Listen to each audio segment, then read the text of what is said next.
일반인들, 그러니까 아주머니들 기능이 어떻게 좀 말을 좀 붙여보지만 조금 자기보다 이제 그 잘하는 이렇게 무슨 뭐 한의사라든지 또는 약국에 있는 사람이 이런 말을 못 붙이잖아요. 그런 사람들한테 이 기계가 굉장히 파워풀할 것 같아요. 굉장히 파워풀하고 같은 그 아주머니들이 얘기한 데도 이걸로 하면은 파워넥스를 요스킨 이상으로 팔 수 있지 않을까. 히아레이도 마찬가지고. 그래서 굉장히 파워풀한 그런 제품이 돼서 제가 나중에 한 30분 정도 저기 하고요. 그렇게 해서 찍으시면 돼서. 네, 이제 시작하시면 됩니다. 네. 자, 오늘은 그 어린이 건강에 대해서 말씀을 드릴 건데요. 어린이, 불씨 여기 잠깐 꺼주실래요? 어린이 소비에 대한 얘기가 많아서 제가 간단하게 앞에 좀 추가를 좀 시켰는데요. 아이들은, 이 애기는 엄마로부터 오는 그 모든 면역을 받게 되는데요. 보통 태반을 통해서 얻은 면역과 모유를 통해서 얻어진다고 되어 있거든요. 그래서 어머니의 면역이 그러니까 그 임신하고 있는 동안에 강하면 아이 면역이 강해지고, 그다음 모유를 먹였을 때 모유에는 면역성이 들어가서 굉장히 강해지거든요. 근데 최근에는 요즘에도 한번 제가 말씀드렸지만 아이를 낳을 때 아이들이 양수가 터지면서 양수 안에 들어있는 면역 성분하고 같이 섞여 있는 양수를 삼키면서 초기 면역이 얻어진다는 것도, 그건 직접 자기가 먹는 거잖아요. 그게 굉장히 큰 면역에 중요한 역할을 한다는 게 또 최근 발표 논문에 나와 있어요. 근데 아이들을 어떻게 요새는 촉진제마다 가고 많이 빼잖아요. 뺀다는 표현이 맞죠. 그다음 아니면 대부분 다 웬만하면 또 제왕절개 해버리잖아요. 그러니까 아이들이 양수를 마실 수 있는 시간이 없어요. 그래서 면역이 상당히 많이 저하가 되어 있는 거죠. 모유를 먹는다 하더라도.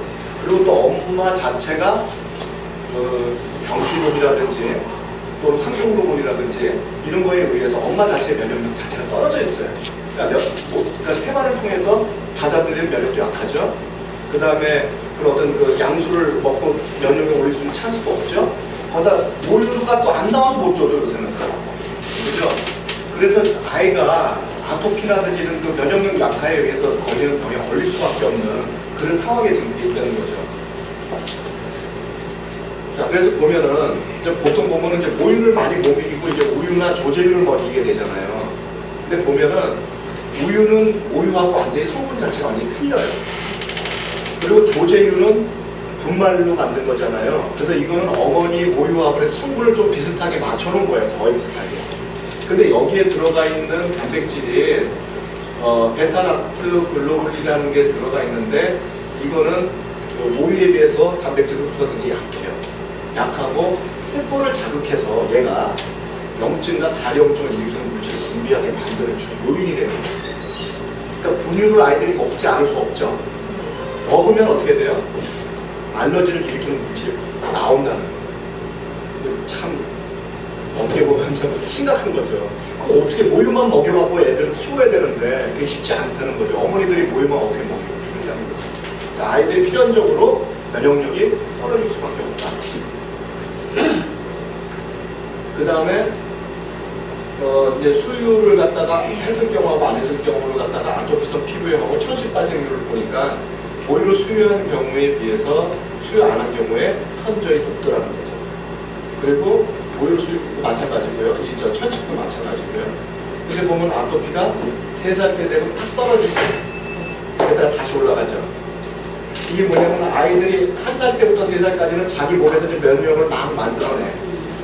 그래갖고 어느 정도 견디다가 3살이 넘어가서부터는 어떻게 되면은 다시 자기가 만들어낸 면역이 약해지면서 다시 또 아토피가 생기기 시작하거든요.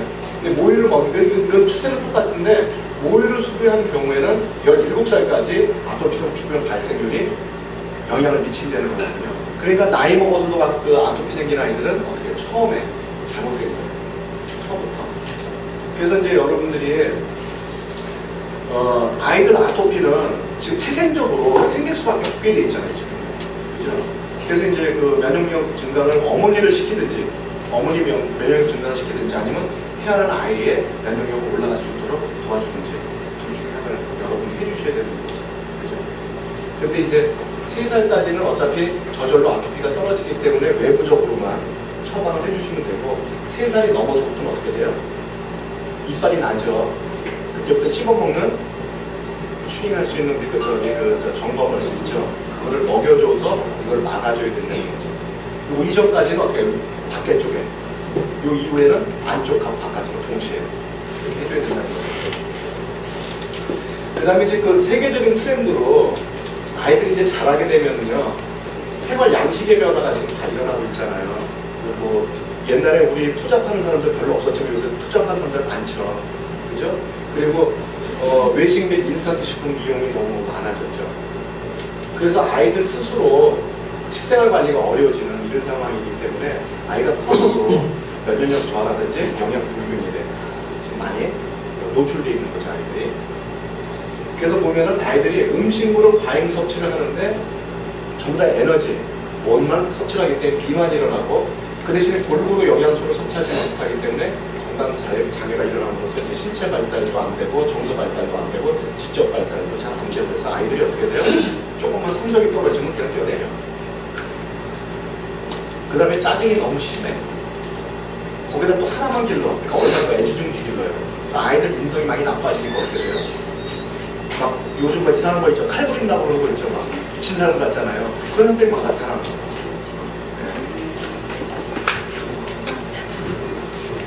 그 다음에 국민 전체 영양 상태를 보게 되면요. 지금 여기 이제 1969년부터 2005년도까지 조사한 걸 보면은 이게 지방이거든요. 지방 섭취량이 어떻게 됐어요? 어마어마하게 올라가고 있어요. 전체적으로. 그 다음에 뭐가 올라가요? 이거 당류, 당질, 달콤한 것들. 이런 것들이 지금 국민 전체적으로 이렇게 올라가고 있는데 어린이 식생활에 대해서 이제 그 서울대 그 백희영 교수팀이 이제 발표한 거를 보면은 칼로리를 1인 권장량을 초과한 반면에 칼슘, 철분, 비타민 A, 비타민 C 등은 아주 불균했어요. 그리고 대다수의 어린이들이 단백질, 인을 과잉 섭취하고 있다. 단백질하고 인은 어디에 많이 들어있어요? 고기에 들어있죠. 그러니까 고기를 많이 섭취한다는 거죠. 지방 섭취 비율도 상당히 높다. 그리고 우유와 쌀을 많이 섭취한다. 이것도 탄수화물이죠. 우유에도 단백질 많이 들어가 있죠. 이에 비해서 과일 소비량은 굉장히 부족하다. 아이들이요. 그래서 지금 보면은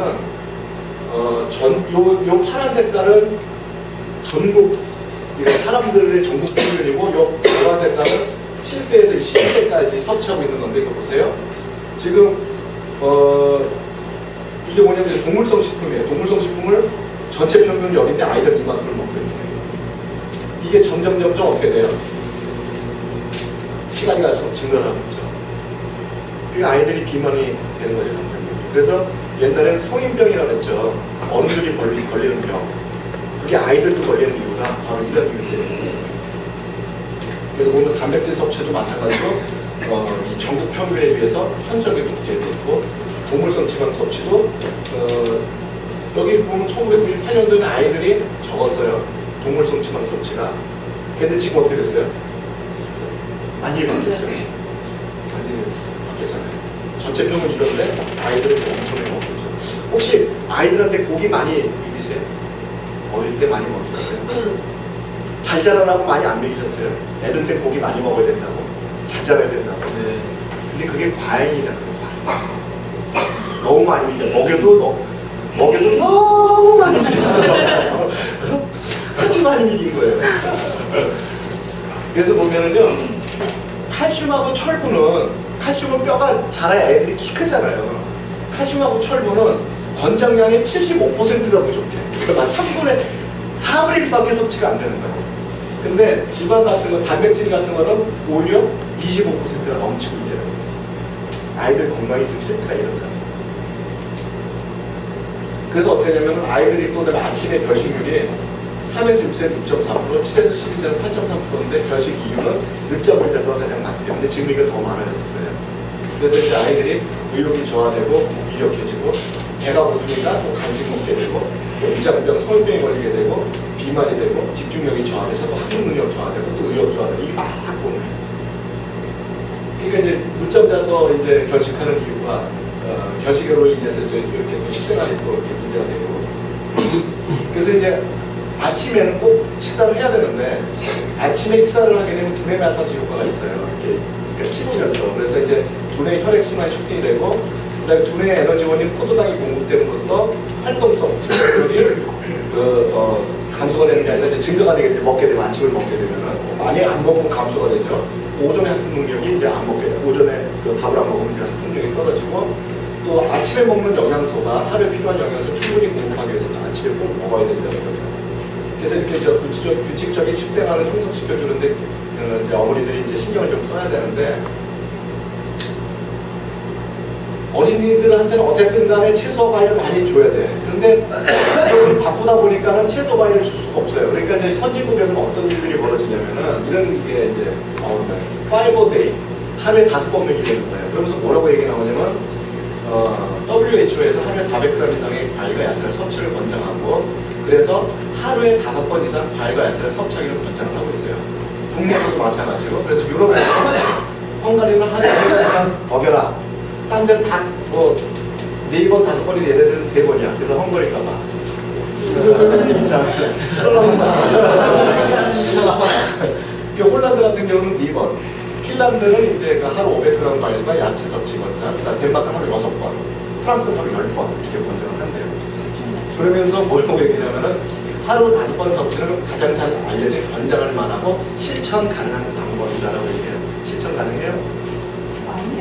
실천 가능한 방법이라고 해요. 그래갖고 이제 2에서 6세의 아이들의 경우는 야채 3번, 과일 2번, 5번. 하루 종일 나가 있는데 어떻게 먹여?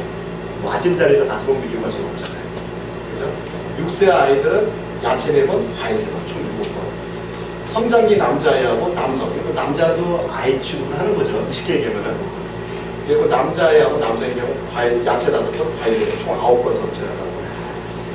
거의 불가능이죠. 근데도 이게 뭐라고 나와요? 실천 가능한 방법. 안 된대요. 그래서 이제 이렇게 먹이려면 얼마만큼 하루에 먹어야 되냐면 대충 중간 크기 과일 1개. 그러니까 바나나, 사과나 오렌지, 배 이런 거 1개 먹고 생잎 채소를 먹든지 또는 양상추나 시금치를 갖다가 이렇게 갈아서 컵으로 한 컵을 먹든지 썰은 과일이나 통조림이 담긴 과일 자체가 2분의 1컵. 익힌 채소나 통조림, 채소 또는 2분의 1컵. 100% 과일 주스 4분의 3컵, 100% 야채 주스 4분의 3컵, 말린 과일 4분의 1컵, 익히거나 통조림 콩 2분의 1컵. 이걸 하루에 매일 먹으라고. 얼마 안 되잖아요. 이론이죠, 이론. 그죠? 이렇게 먹일 수 있는 사람이 세상에 몇 명이나 있을 것 같아요. 간호원들도 안 될 거예요. 그래서 이게 영양사들도 이렇게 못할 거예요. 불가능한 거예요. 그래서 이제 우리가 뭘 먹어야 돼요? 아이들한테 점검을 쓰라는 게 나오잖아요. 그래서 먹여야 된다는 거죠. 이걸 어머니한테 얘기를 했어요. 이게 불가능한 건데 이게 가능하겠냐. 저거 벌써 먹으면 모든 게 다 들어가 있잖아. 미네랄부터 시작해서 비타민까지 다 들어가 있잖아. 거기다가 이제 항산화제 같은 것도 들어가 있어서 라이코펜, 라스베라톨, 그 다음에 글루테인, 지자이틴 뭐 등등등등 이것도 전부 다 스캐너를 쟀을 때 형성이 된다는 거죠. 두 가지가 이제 여러분들이 일반적으로 지금까지 설명할 수 있는 방법이었어요. 지금까지. 자, 이거 갖고 설득을 해서 이제 점검을 좀 줘야 돼. 근데 이제 제가 이번에 이제 이따가 시험할 거 이제 이거죠. 이분이 누구신지 아세요? 네. 저기 양자 자기 공명 분석이라고 이제 요게 이렇게 측정을 제가 해봤는데 측정하는 화면이 이렇게 나와요. 그리고 긴장감을 주기 위해서 삑삑 소리가 납니다. 아주 긴장감이 있어요. 1분 동안 측정을 합니다. 측정해서 이제 결과가 나오는데 보면 이렇게 많은 게 나와요. 혈관, 계, 위장, 간, 쓸개, 췌장, 신장, 폐기능, 뭐 뇌혈관, 쫙 비타민 모델 쭉 이렇게 나와요. 그리고 나중에 또 이 사람이 좀 안 좋은 부분에 대한 종합보고서도 따로 나오게 돼 있어요. 31가지가 나오게 돼 있거든요. 그럼 예를 들자면 여기 혈류순환기 하나만 본다 그러면은 여기 보면 이렇게 많은 또 혈류순환기 이렇게 또 많은 항목들이 있어요. 여기 보면은 혈액 점도가 중도 이상, 그러니까 가볍고 중간이고 중하고 아주 많고 그렇게 된 거 있잖아요. 그 중에서 중간 정도로 지금 이상이 생겼다는 거죠. 혈액 정도. 그러니까 뭐냐면 혈액이 끈적끈적해졌다는 거죠. 그 다음에 혈액 지질이 뭐예요? 우리가 얘기하는 거죠. 혈액 속에 과산화 지질을 얘기하죠. 그 과산화 지질이 많다는 거예요. 이것도 중도 이상이라는 거예요. 그러니까 혈관 정맥은 뭐냐면 뭔가 막혀갖고 혈관이 피가 흘러야 되는데 지금 저항을 받고 있다는 거예요. 그리고 관상동맥 관리하려는 뭐냐면 심장에 그런 관상동맥 쪽에 지금 뭔가 밑대는 거예요. 자, 이런 게 눈으로 딱 보여지면 여러분들 어떻게 생각하세요? 이게 지금 중도 이상이면 우리가 나타나요, 안 나타나요? 안 나타나요. 병원 가서 그야말로 아주 그냥 정밀 진단해야 나타나거든요. 근데 우리가 매일 그럴 수 없잖아요. 근데 이게 무슨 이거 그렇다고 해서 이게 무슨 병원에 가서 하는 것처럼 정밀하다는 얘기는 아니지만 그 예비 단계로서 충분히 참고 데이터로서 상당히 의미가 있는 데이터들이 이렇게 나와준다는 거죠. 자, 이거를 중에서 여러 가지가 있는데 만약에 아이들도 제목 다 나오거든요. 자, 비타민 부족 보고서도 있어요. 근데 아이들 이거 딱 해갖고 아이가 비타민 C하고 비타민 E가 부족합니다라고 얘기하면 엄마들이 어떻게 하겠어요? 이분은 비타민 C는 경도 이상이고 비타민 E는 중도 이상이에요. 그러면 이런 걸 여러분이 어머니 입장에서 아이가 저렇다고 딱 이런 걸 딱 보여줬다. 그러면 엄마가 어떻게 생각할 것 같아요? 여기는 당장 거기서 나머지는 조용한 거 보니까 나나 먹지. 내가 먼저 그러면 내가 먹지. 별로 아이들한테 먹이고 싶은 생각이 안 나잖아요. 그 다음에 이제 보면 아미노산 같은 것도 리신 같은 여기 여러 가지 아미노산 중에서 리신이 중도 이상, 그러니까 중도 부족하다는 얘기죠. 그죠? 그 다음에 또 어떤 게 얘기하면 미량원소 있죠. 칼슘, 아연이 부족해요. 아주 이건 중도, 아주 중할 중자잖아요. 아주 부족한 칼슘이 지금. 그 다음에 아연도 지금 부족한 거. 나머지는 다 괜찮고. 이게 아이들 것도 다 나와요. 자, 그러면은 아까 그냥 이렇게 말로 한 거 같고 직접 아이를 1분 만에 측정을 딱 해서 이런 게 부족합니다고 얘기해 주는 거하고 어떻게 했어요? 설득력이 훨씬 더 있죠. 그죠? 그다음에 또 뭐 좀 딴 것도 나중에 다 보시겠지만 또 딴 거 조금 보여드리면 중금속 분석은 뭐냐면 내 몸속에 중금속 쌓여 있는 거. 이분은 지금 나하고 비소가 쌓여 있어요. 얼로 들어서 우리가 먹는 음식으로. 저는 농약장류로 쌓여 있고 남자긴 나오지만 비소가 뭔지 아세요? 옛날에 사약 있죠? 사약이 비소예요. 그러니까 사약 성분이 들어가 있는 거예요. 몸에. 그것도 중도 이상. 이런 게 다 검출돼서 나온다는 거죠. 그 다음에 이게 뭐냐면 인체 독소에 보면 자극성 음료, 전자파도 나와요. 전자기파. 이 사람 전자기파 중에 심한 거예요. 그리고 알카로이드, 농약자료. 저는 이게 농약 유독 잔류물이 중도 이상이야. 이게 지금 뭐냐면 이 채소 야채를 제대로 잘 안 씻어 먹었다는 거예요. 과일 같은 거 그냥 저는 이거 딱 보는 순간에 묵 하고 이제부터 채소를 무지하게 열심히 씻어 먹어야 되고 아는 거예요. 쇼크죠 이거. 제가 제 몸에 농약이 얼마큼인지 제가 어떻게 알겠어요. 이게 딱 나오는 거야 이렇게. 쇼크죠 진짜 이거 보면. 이따 나중에 여기 두고 샘플 한번 나와서 할 거예요. 그 다음에 알러지 지수 다 나와요. 양분 알러지, 꽃가루 알러지, 알코올 알러지, 주사 알러지, 화학세소 알러지, 페인트, 먼지 쫙 나오는데 염색약 알러지가 딱 있는 분은 이 딱 나왔어요. 염색 알러지 있습니다. 그러니까 저는 염색 못해요. 딱 그러더라고요. 염색만은 다 뒤집힌데. 네, 맞아요. 염색 알러지가 중증으로 나왔네요. 딱 이게 정확하더라고요. 네. 근데 이분은 알러지가 없어요.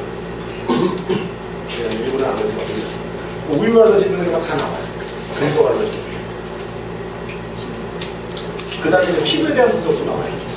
그래서 여기 콜라겐이 피부 콜라겐 같은 거 다 나오는데 이분은 그 활성산소를 매달 얘기하죠. 이거 다 측정이 되더라고요. 그래서 이제 피부 면역 지수가 중도, 그다음 수분 지수가 이제 수분이 많이 빠져나갔어요. 여기도 지금 문제가 있고, 그다음 각질이 좀 많아서 각질을 많이 벗겨내야 되는 분이에요. 이런 분들은 뭘 써야 돼요? 디스폴리오 스크럽하고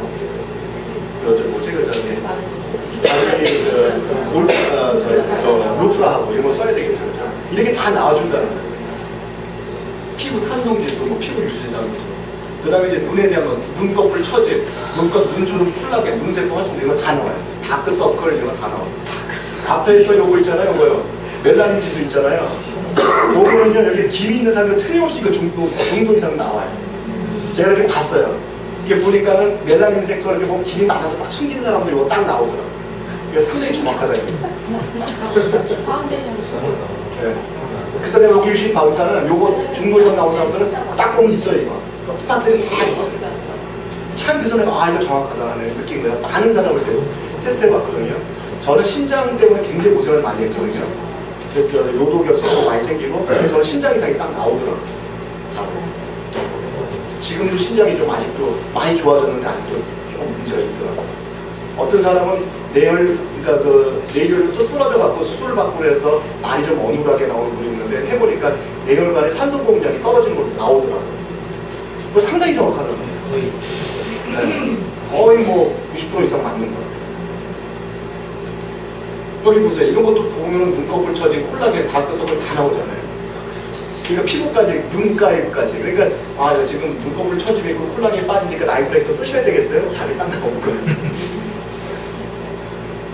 그 다음에 여기 보면 이제 눈세포 활성도 있죠. 이게 떨어지면 이제 눈이 침침한 시절은 맞아요. 요새 내가 눈이 잘 안 보여요. 그 다음에 이게 뭐냐면 이거 그러니까 TR을 하기 위해서 우리 저기 되죠. 저기 몸는 기계 제죠. 여기 다 나와요. 네, 다 나와서 막 근육량, 뭐 체지방량 쭉 나와요. 이거 지금 내 일부만 이렇게 잘라서 한 건데 여기 보면 기초대사량부터 시작해서 다 나오거든요. 네, 그래서 세포 수량까지 다 해서 다 나오고 비만 지수 나오고 다 나오고요. 그 다음에 이제 근육형이냐, 저근육형이냐, 근육형이냐, 보통형이냐 나오고 그 다음 영양 상태가 정상이냐, 뭐가 많으냐, 적으냐. 그러니까 살찐살 다 여기 높으면 다 나와요. 해보면. 그리고 이제 상하균형, 좌우균형이 다 맞느냐, 팔다리가. 이거 나오고 다음에 이제 목표 체중 51.6kg로 맞춰라. 그래서 당신은 2.4kg 감량해야 되는 게 다 나오고 건강에 대한 이게 점수 나오고 다 나와요. 이게 굉장히 길어요, 이게. 근데 제가 다 잘라버리고 이제 몇 개만 보여드린 거거든요.